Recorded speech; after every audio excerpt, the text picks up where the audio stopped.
Congratulations to the Miami Heat for winning the biggest game of the season for them in Game 4 in San Antonio. But Game 5 is going to be even bigger than this one, and I'll get into that in a few minutes. But first of all, I want to apologize to you guys. I sound a little groggy because I'm very, very sleepy. I'm tired. I was up late last night, and I wanted to get this video out as early as I can, because I know, it was a big game, and people want to know, what happened and stuff like that. And, I went and watched Man of Steel at the midnight showing, and then what happened, long story short, what happened was I was watching the game and at the end of the third quarter and the start of the fourth quarter. But it was like 11 something at the start or the beginning of the fourth. So I had to leave during the game to go watch Man of Steel and then come back home and watch the rest of the fourth quarter. And I turned my phone off and everything else. And it was too late for me to do a review last night. So let's get into it. Great performance, obviously, by Dwayne Wade. He's the story today. And it's so crazy because Dwayne is such a great player, and he's such a great guy too, man. And I'm happy for him right now because he's one of my favorite players. He's always been one of my favorite players and people in the NBA. I love his story from he's being from Chicago and the thing with his mom and stuff like that, and then him being a father of two wonderful children. He's a good guy, man. He really is. And I've actually met Dwayne Wade a few times. I actually got a chance to talk to him, so I like D Wade. And I tell you what, man, the NBA's strange, man. This is a strange series. It really is, because you don't know what is going to, you really don't know what's going to happen, especially with this series. You don't know what Spurs team is going to show up. You don't know what Heat team is going to show up. And this is why I talk about the NBA and life is 90% mental. It really is, because human nature always kicks in. I was playing yesterday. I was at the gym and I was playing 21. The game where you every man for himself, and it was four of us. I'm not saying this to brag, but I was the best player or whatever. And when we were playing, I had like 3 points or something like that. And this guy who wasn't that good, he had like 16 points. And he was 5 points away from winning the game. So I'm just like, oh man, let me stop messing around, because the whole time I was basically lollygagging. I wasn't going up for rebounds real hard, and I was just chilling out. And once he had that those amount of points, human nature kicked in. I said, oh man, you know what? I gotta start playing now. And my whole mentality changed, and I went on a big run, and I won the game. And that's how the Heat are, man. The Heat, for some reason, when they get down, they just play better. And if they're even or up, they don't play as good. It's just as simple as that. Now, that is not the case with Dwayne Wade, because Dwayne Wade just stepped in the hot tub time machine and became Flash again. And like like LeBron James said, he was the '06 Flash. He really was. He just, he looked good last night. And he can play. I know he's not going to have a game like that for the rest of the series, but if he can play 70 or 80% of that, plus what LeBron is doing and Bosh did what he did last night, and then the role players hitting their three-point shots and their defense playing with the high intensity, Spurs don't have a chance. But we don't know who's going to show up. So when people ask me what are my opinions and what are my predictions, I have no idea. Just like they don't have any idea. So, the San Antonio Spurs, too, as well. They're almost like the same way, because I feel like 1 through 15, and I've said this before, the Spurs are a better team overall. They don't have as much talent, top-heavy talent, as the Heat does with LeBron, Wade, and Bosh. But I believe overall they're a better team because they are more cohesive together, and also they have a better system and a better coach. I really do believe that. But at the end of the day, you have those two scud missiles, LeBron James and Dwayne Wade, on the same team. And when they're playing like that, they can't be beat. They just can't. And the Spurs, even though they blew out the Heat, they basically blew them out on three-point shots. You had two role players that, just shot lights out. And I was telling my friend, I said, look, man, that's not going to happen again, number one. And number two, when you have a three-point shooter that's hot like that, especially when he's a spot-up shooter and he's not really, because Danny Green doesn't really create his own shots. Gary Neal does. That's not going to happen again, folks. especially with the advanced scouting and stuff like that, and all the tape that they got on these players. They closed out on the boys last night. They really did, and they didn't have a chance. And Tim Duncan, he can't carry the team anymore. He's a great all-time great, but he's not in this stage of career that you can just throw him the ball and he's just gonna demand a double team every time, and he's gonna score 35 points. He's just not that player anymore.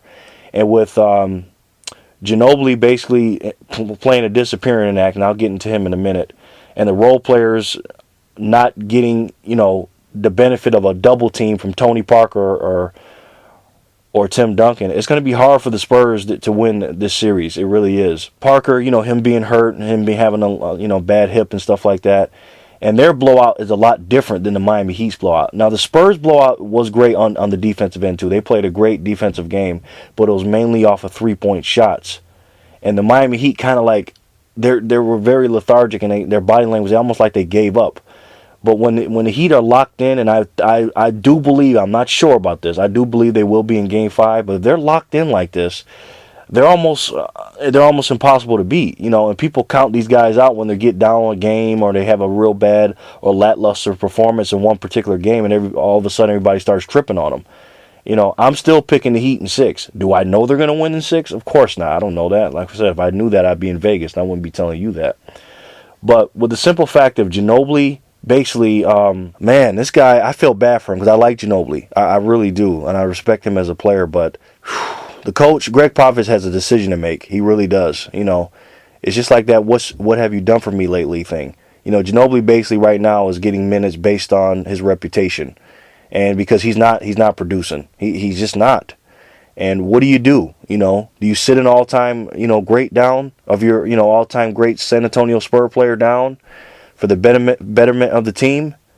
Or do you say, let's give him one more chance and let's see if he can come through this time and then lose another game? You don't know what's going to happen. You really don't. And he has a tough decision to make, Greg Popovich does. But one decision, a tough decision, he definitely doesn't have to make. And I'm going to do my Stephen A. Smith impression as best as I can. Tiago Splitter.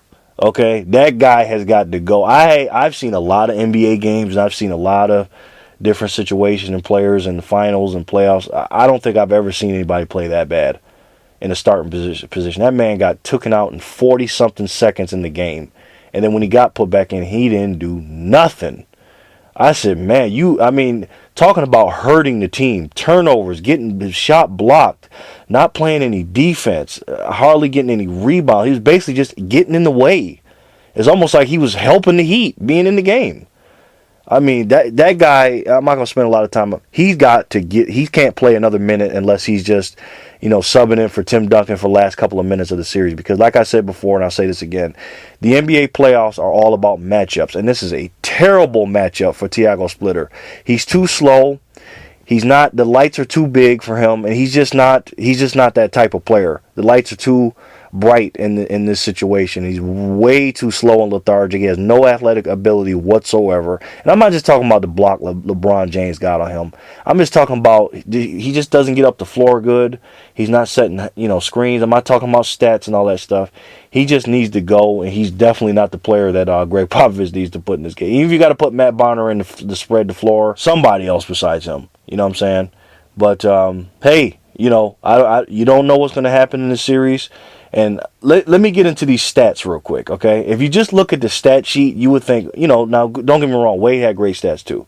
The 6 steals and LeBron's 33 points, Wade's 32. You would think that LeBron James played better than Wade. Now, my opinion, if I had to give a game ball out, it definitely goes to Dwayne Wade, and I'm going to tell you guys why. Dwayne Wade was the player of the game.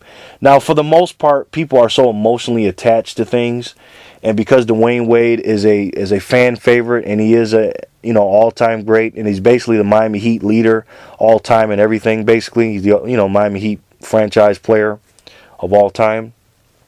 And the reason why people are making such a big deal about this is because he is a great player, and he has faltered in these playoffs because he's been hurt. And for him to go from what he was doing before this game into what he's doing now, they're making a big deal of it. If LeBron James played the exact same way, it wouldn't be that big deal because it's LeBron James. He basically does that every time, except for the steals. He doesn't get that many steals. But I'm not saying that for Wade. I'm not going to go that route. I'm not saying that because of all the things I just said. I'm saying this because how and when Dwayne Wade got his steals and got his points. Now LeBron James had up 1 point more than Wade. Yes, he did. But it's when Dwayne Wade got his points versus when LeBron got his. I think when LeBron scored his last, I don't know, 6 or 7 points or whatever when Wade sat on the bench. Wade had 32. LeBron had like 26 or 28 or something like that. And then he scored a few more baskets when Wade was on the bench, if I'm not mistaken. And Wade's steals and his blocks really meant something. And this is why I tell you guys, I don't go by stats. If you just look at the stat sheet, it doesn't tell you the game. And here's what I mean. If you got a big man on your team and he got 3 blocks in that game, that's good. That means he prevented the shot, he blocked it. Okay? Now let's use 2 different examples. 2 different guys had 3 blocks. Say one guy had 3 blocks and he blocked them into the 3rd row, and all 3 of them out of bounds. Then the team that he blocked them got the ball back. They get the ball back, and all 3 blocks that he got, they scored in that possession. Now, I'm not saying the block didn't mean anything, because obviously, mentally and things like that, and on the stat sheet, you have an edge over your opponent mentally, and plus on the stat sheet, it shows you have a block, and it helps your stats. But at the end of the day, the team still scored. And the bottom line is you get a block shot to stop people from scoring. If the other guy, the other big man I'm talking about, gets 3 blocks, but his blocks lead to a fast break and they score, that block means more to me than anything else, than the other ones. Dwayne Wade's steals, if I'm not mistaken, at least 4, 5, or 6 of them, maybe all 6 of them, led to Miami Heat baskets. I could be wrong. I don't know that for a fact, but he definitely, his steals and his blocks, they definitely led to points. Like LeBron. When LeBron blocked Tim Duncan, that was a heck of a block. He kept the ball in play and they came down the court. Dwayne Wade, when he got his steals, guess what? He stole it, came down, either dunked it himself, kept it himself, got a layup or something, or passed it to somebody, and they got a score. So not only did you stop the team from scoring, which is a steal supposed to do, in that turnover, stopping the possession, but then you come down and score on your end. And that's what it's all about with the stats. So I don't just look at the stat sheet, oh, this guy had 2 blocks. That don't mean anything if your team didn't score. So when Dwayne Wade's points came during the game, a lot of those points were big, especially when LeBron James went out of the game. Normally when LeBron goes out of the game, especially in the second half, the Heat struggle. And we know this. But they didn't last night. Why? Because Wade hit timely big buckets last night. And you cannot see that on a damn stat sheet. So when people just sit there and say, oh, he had this many points and that, I don't go by that. I watch the game and then I put the stats where they need to be put in their proper place. And that's what I'm talking about with a stat. I'm not saying stats don't mean absolutely nothing. Of course they do. But you got to put them in the category where they belong. And definitely Dwayne Wade, if I had a game ball to give him, he would definitely get the MVP of that game for sure. And like I said, it's not just because he's Dwayne Wade and he's been playing bad. He actually he had more of an impact game than LeBron James did. But hey, LeBron played good himself. Now let's get into him for a minute. LeBron James, man, I liked his mentality, and this is why I say the NBA and life is 90% mental. His whole mentality changed from game 3 to game 4. He wasn't taking what the defense was giving. He was dictating the action because he's the best player in the world. He's basically got role players on him. Yeah, Leonard's good and Danny Green's good, but they're not on LeBron James' level. And he showed that last night. And Bosh, hey, man, you got to give it up to him too, man. A lot of people diss him and stuff like that, but he's getting paid a lot of money. And, people are asking him, Spoelstra and all them asking him to do a lot, but hey, you're getting paid a lot of money, so you got to do it. So basically, Chris Bosh, his job last night, when they put Mike Miller in the game and took out Haslam, he was basically the only big man on the floor. I know LeBron James is a big man, but he's a perimeter player. So what he's asked to do is not only is he asked to guard Tim Duncan one-on-one, but then he's asked to, hey, if somebody comes in the lane, you got to block a shot. And oh, by the way, let's get rebounds too. And hit the open shot and get some points in the paint and go to the free throw line. And he did that. He did that. So great overall team effort by the Big Three and the Miami Heat. Tim Duncan and these guys got some work to do, man. But at the end of the day, I just don't see him beating the Heat. I'm sorry. with Ginobili having a disappearing act, Tim Duncan not demanding a double team, Tony Parker not 100%. The role players are they're not going to get their shots off like that again. And their defense is decent, but you can't stop them two Scud missiles when they're like that. And I'm telling you what, if Dwayne Wade plays like that again, and LeBron James is LeBron James, and Bosh keeps doing what he's doing, the Miami Heat will win this series in 6. Let me know what you guys think. Who do you think is going to win this series? What do you think about Game 4? What's your predictions on Game 5? I still got the Heat in 6, so I'm predicting it's going to be a hard-fought Game 5. I believe the Heat are going to win, and they're going to close it out in Miami in 6, but we'll see. So let me know. Leave your thoughts in the comments section. I really enjoyed Man of Steel last night. I might make a movie review about that. I don't know, on an NBA channel. People probably get mad at me, so I don't know if I'll do that. And, hey, let me know what you guys thought about Game 4 and your predictions on Game 5, all right? Thanks, guys. Take care of yourselves. I'll talk to you soon. And don't forget, if you can believe it, you can do it. Thanks for watching. You guys know I appreciate it. And remember, folks, always treat people how you want to be treated, and everything will be okay. This is NBA Jerry, and I'll talk to you soon. Peace.